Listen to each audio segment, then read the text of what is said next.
Otoritas Jasa Keuangan, OJK, bersama dengan Satgas Pemberantasan Aktivitas Keuangan Ilegal, PASTI, menghentikan 1.332 entitas keuangan ilegal selang 1 Januari hingga 31 Maret.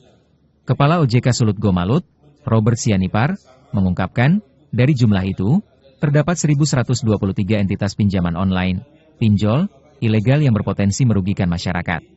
Melanggar ketentuan penyebaran data pribadi, kata Robert, dalam rakor Satgas Pasti Sulut Gorontalo di Manado, Selasa, 27 Mei 2025. Selain pinjol, Satgas Pasti menertibkan dan menghentikan 209 entitas penawaran investasi ilegal di sejumlah situs dan aplikasi yang berpotensi merugikan masyarakat. Secara keseluruhan, sejak 2017 hingga 13 Maret 2025, Satgas Pasti telah menghentikan 12.721 entitas keuangan ilegal, yang terdiri dari 1.737 entitas investasi ilegal, 10.733 entitas pinjaman online ilegal, PINPRI, dan 251 entitas gadai ilegal. Karena itu, OJK Sulut Gomalut mengimbau kepada masyarakat untuk berhati-hati terhadap tawaran investasi yang dilakukan oleh entitas ilegal. Setiap pengaduan masyarakat pasti ditindaklanjuti, sebagai komitmen Satgas Pasti dalam respon secara cepat keluhan masyarakat, kata Robert. Menurutnya, rakor itu memperkuat koordinasi antara OJK dan instansi terkait dalam pemberantasan pinjaman online ilegal.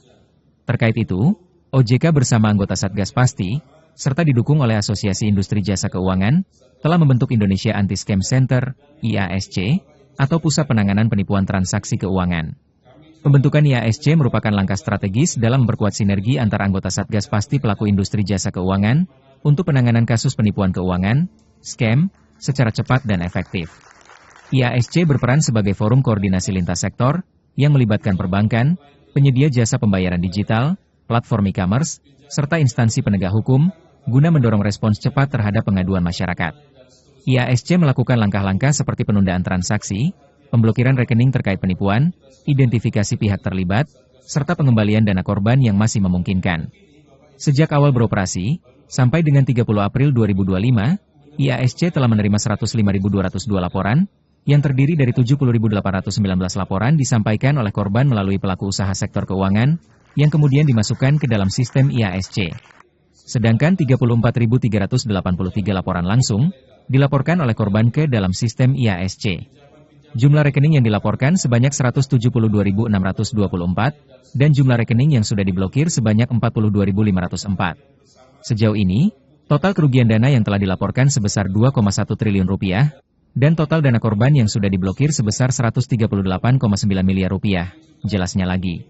Pengaduan terkait investasi ilegal yang beredar, baik di Manado. Download Tribun X sekarang, menghadirkan lokal menjadi Indonesia.